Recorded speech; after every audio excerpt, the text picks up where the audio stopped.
우주는 너무나 큽니다. 빛이 1초에 30만 킬로미터를 달리는데 그 빛이 한쪽 끝에서 다른 쪽까지 가는데 930억 광년이 걸린다고 합니다. 그렇다면 하나님 도대체 이 우주의 어디에 계실까요? 하늘 위 어디? 은하의 끝? 아니면 빅변한 그 점? 성경은 이상한 답을 줍니다. 하나님은 우주 안에 계신 게 아닙니다. 오히려 우주가 하나님 안에 있다고 말합니다. 이 질문은 단순한 호기심이 아닙니다. 우리가 매일 드리는 기도와 직결됩니다. 많은 사람이 어렸을 때 이런 그림을 머릿속에 그렸습니다. 하늘 위 구름 어딘가에 흰 수염 할아버지가 앉아 계신 모습. 그 할아버지가 가끔 아래를 내려다보시며 우리를 돌보신다는 이미지였지요. 이건 어디까지나 어린이 그림책 수준입니다. 그런데 어른이 된 뒤에도 이 그림이 마음 한 구석에 그대로 남아있는 분이 많습니다. 그래서 우주에 별이 그렇게 많고 은하가 그렇게 많다는 사실을 알게 되면 슬며시 의심이 듭니다. 그 작은 하늘 어딘가에 하나님이 정말 계실까? 이 의심은 사실 잘못된 그림에서 나옵니다. 성경의 하나님은 우주 안 어느 한 장소에 계신 분이 아닙니다. 이걸 정확히 알면 기도도 신앙도 흔들리지 않습니다. 성경의 첫 번째 답은 이렇습니다. 하나님은 어디에나 계십니다. 다윗 왕은 시편 139편 7절에서 8절에서 이렇게 노래합니다. 내가 주의 영을 떠나 어디로 가며 주의 앞에서 어디로 피하리까? 내가 하늘에 올라갈지라도 거기 계시며 스올에 내 자리를 펼지라도 거기 계시니이다.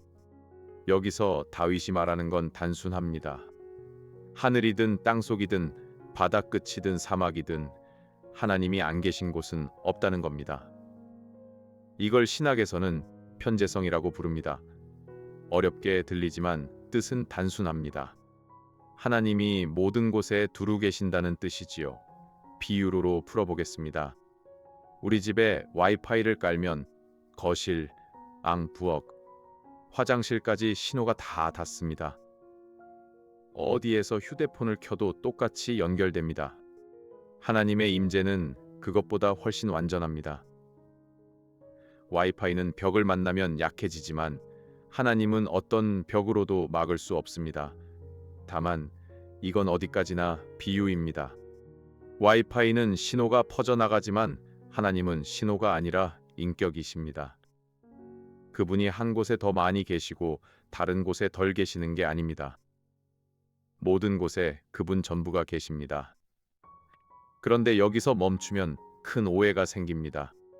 하나님이 어디에나 계신다고 하면 마치 하나님이 공기처럼 우주 곳곳에 퍼져 있는 분처럼 들립니다.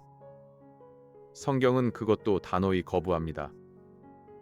솔론 왕이 성전을 다 짓고 기도하는 장면이 열왕기상 8장 27절에 나옵니다. 그가 이렇게 고백합니다. 하나님이 참으로 땅에 거하시리이까? 하늘과 하늘들의 하늘이라도 주를 용납하지 못하겠거든. 솔로몬은 자기가 막 지어 올린 거대한 성전을 보면서 이런 말을 합니다.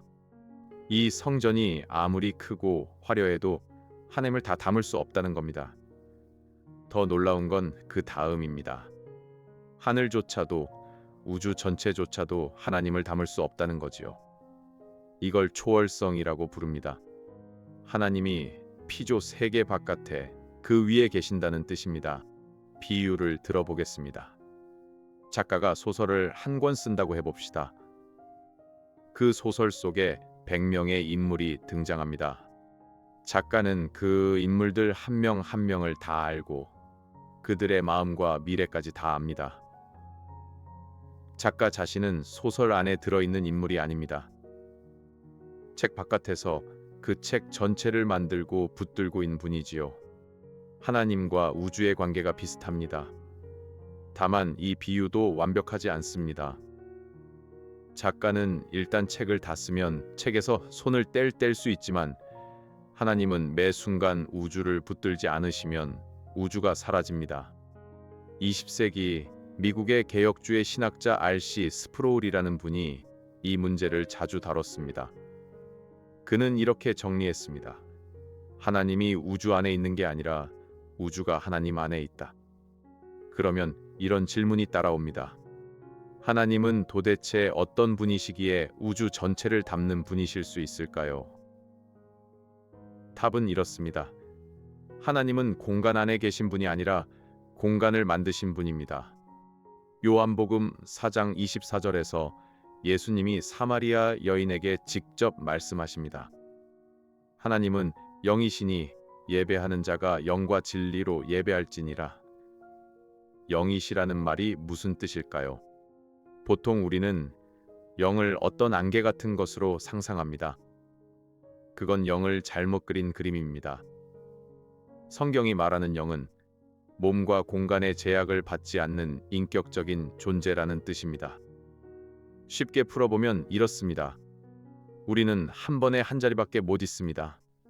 거실에 있으면 안방에 동시에 있을 수 없습니다. 출근하면 집에 있을 수 없습니다. 이게 우리가 받는 공간의 제약입니다. 근데 하나님은 이 제약 자체에서 자유로우십니다.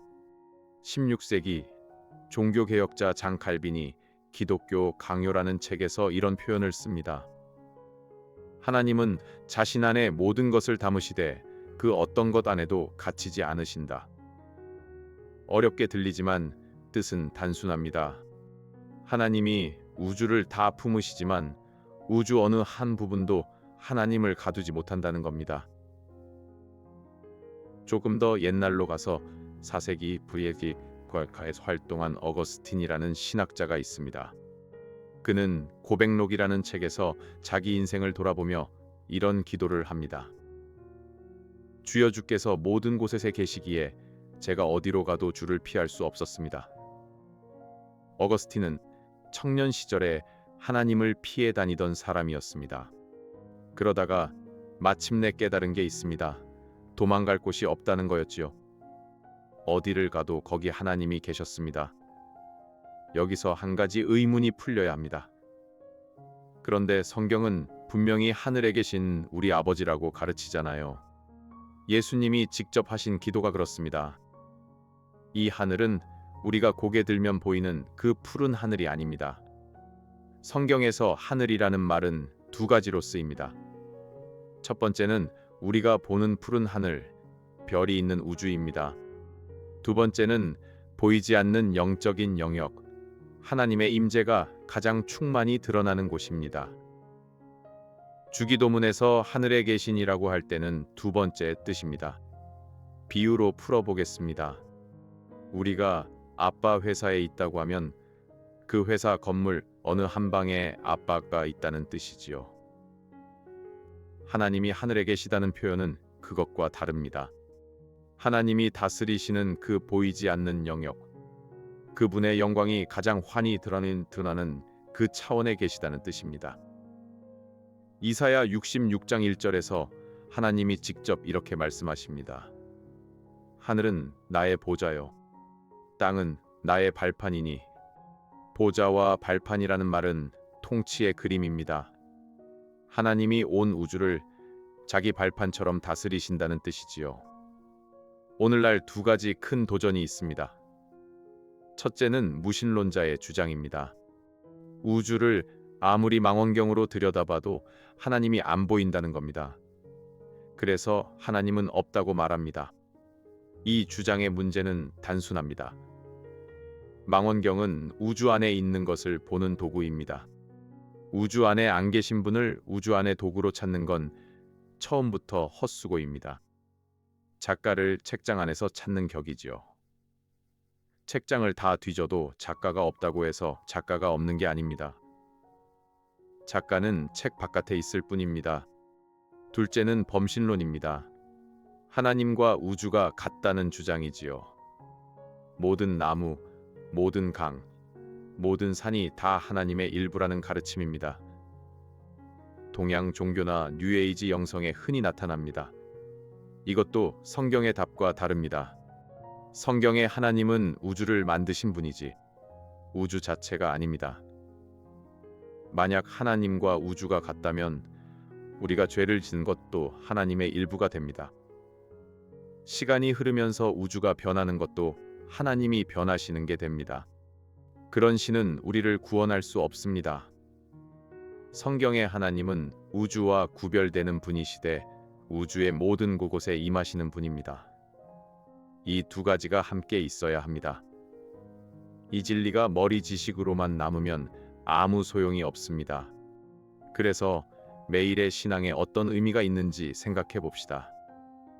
첫째, 우리는 어디서든 기도할 수 있습니다. 골방에서도, 출근하는 지하 안에서도, 병원 중환자실에서도, 산속 깊은 곳에서도 똑같습니다. 하나님은 거기 계십니다. 멀리 있는 누구를 부르듯 큰 소리를 낼 필요가 없습니다.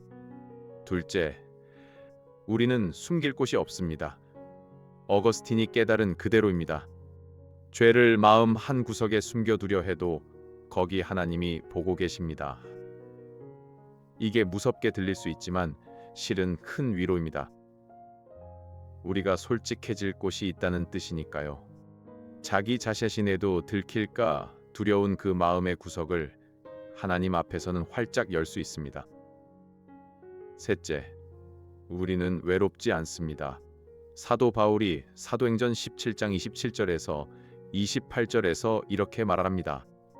그는 우리 각 사람에게서 멀리 계시지 아니하도다. 우리가 그를 힘입어 살며 기동하며 존재하느니라. 우리가 숨을 들이쉬는 이 순간에도 우리는 하나님 안에 있습니다. 마치 물고기가 물 속에 있는 것과 비슷합니다. 다만 물고기는 물을 떠날 수 있지만 우리는 결코 하나님을 떠날 수 없습니다. 한 가지만 마음에 새겨 봅시다. 하나님은 저 멀리 우주 어딘가에 계신 분이 아닙니다. 하나님은 우주 전체를 자기 손바닥 안에 두고 계신 분, 그리고 동시에 지금 이 순간 우리 옆에 계신 분입니다. 오늘 밤 잠들기 전 한번 조용히 물어봅시다. 내가 하나님을 멀리 계신 어떤 분으로 그려왔는가? 아니면 지금 내 옆에 함께 계신 분으로 그려왔는가? 그 그림 한 장이 바뀌면 우리의 기도가 바뀝니다. 다음 영상에서는 하나님은 영원하신가? 시간 안에 계신가? 시간 밖에 계신가? 이 질문을 다뤄보겠습니다. 채널 구독과 알림 설정으로 함께 해주세요. 이 영상은 보수적 개혁주의 신학의 입장에서 제작된 변증학적 콘텐츠이며 모든 신학적 견해를 대변하지 않습니다. 본인의 신앙 공동체 및 목회자와 함께 묵상